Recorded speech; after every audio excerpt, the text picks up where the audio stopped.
Nous sommes le 11 novembre 2022, jour de la commémoration des 104 ans de l'armistice.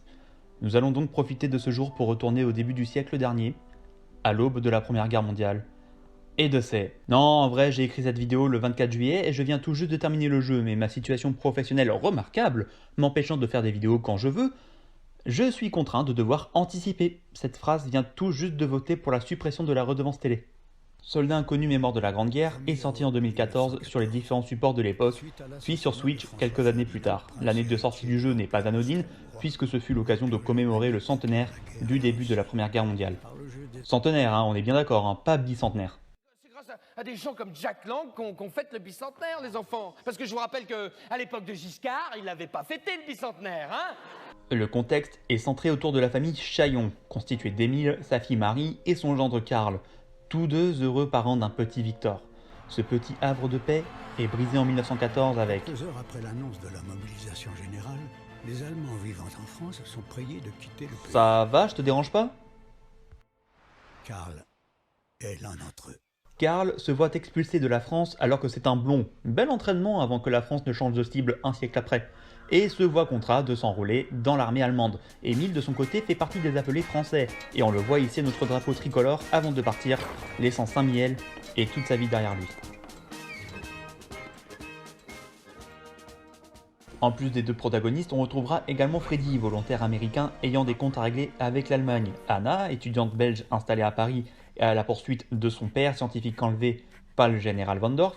Et Walt, petit chien qui viendra au secours de tous nos chers protagonistes. Et je ne compte pas aller plus loin dans l'explication du scénario, sachez juste que les 4 protagonistes et le meilleur ami de l'homme seront tous reliés par la force du destin.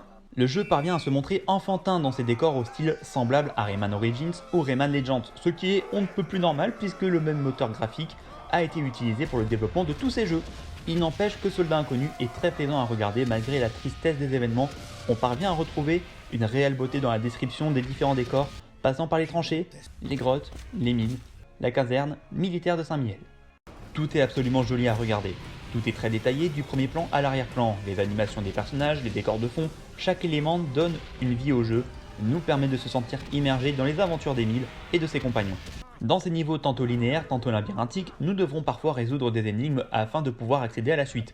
Cela impliquera principalement plusieurs personnages, le premier réclamant un objet pour nous laisser passer, objet qui sera récupérable en allant aider un personnage qui nous donnera quelque chose pour un autre personnage, et ainsi de suite, jusqu'à ce qu'on obtienne ce que l'on désire. D'autres passages seront des énigmes nécessitant plutôt de lever un levier pour avancer ou pour poser un objet sur une plateforme dédiée à cela. Si le levier est inaccessible, Walt pourra être là pour accéder à ces endroits exigus pour aider le protagoniste que nous contrôlons à avancer.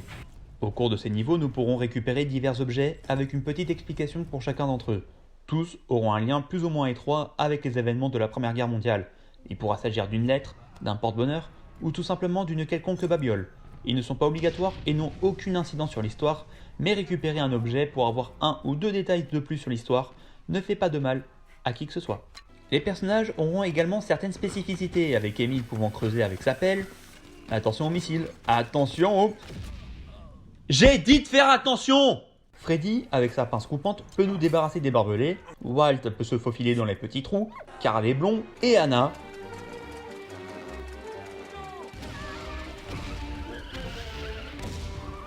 Mais...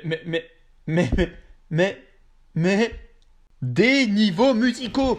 Dans la lignée de Rayman Legends, Ubisoft poursuit avec des passages en taxi où il faudra suivre le rythme de la musique. Je vous avoue que j'ai senti mes yeux se mouiller quand j'ai vu le passage en taxi à Paris. Soldat Inconnu arrive à nous procurer ce genre d'émotions, non pas uniquement avec des moments pesants, solennels, mais également avec des niveaux possédant ce genre d'idées tout simplement brillantes.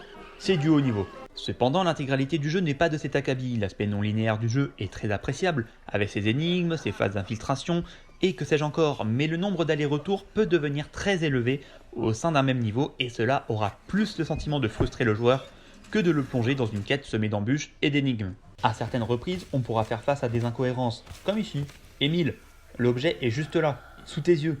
Je t'ai vu escalader des obstacles beaucoup plus gros il y a moins de 5 minutes. Ne me fais pas croire que t'es pas capable de récupérer ce pauvre petit truc. Non mais, Émile, bouge-toi un peu, bon sang. Là aussi, j'ai voulu descendre, mais Walt est parti trop vite. Mais c'est pas grave, je n'ai qu'à l'appeler. Walt. Oh, au pied, mon chien. Oh, Il répond pas. Come here. Bon, va falloir relancer le jeu, écoute. Oui, vous l'aurez compris, Soldat Inconnu est un jeu loin d'être parfait. Le jeu possède des défauts récurrents qui viennent parfois frustrer l'expérience de jeu. Mais l'idée de nous faire vivre un récit impliquant plusieurs points de vue, les destins se croisant au fil de la guerre, est ma foi tout à fait génial. On vient nous offrir sur un plateau d'argent un récit palpitant, émouvant, triste et drôle au cours d'une guerre où certains auront survécu, d'autres non. Je ne pense pas que Soldat Inconnu ait été proposé comme œuvre pédagogique, et vu que l'histoire des arts est une épreuve n'existant plus au brevet, cela fait malheureusement une raison de moins de montrer aux collégiens ce jeu dans le cadre de leur programme scolaire. Très bien reçu à l'époque, je me rappelle même avoir vu ce jeu passer au JT, pour d'autres raisons que « gna gna gna, le jeu vidéo ça rend violent !» Et ça, c'était beau aussi. Soldat Inconnu, en dépit de tous ses problèmes, reste tout de même une aventure incroyable à vivre, qui nous tiendra en haleine pour une petite dizaine d'heures. Indispensable, je n'hésite pas à mettre la note de 14 sur 18 à ce titre. Oups, je voulais dire 15 sur 20, pardon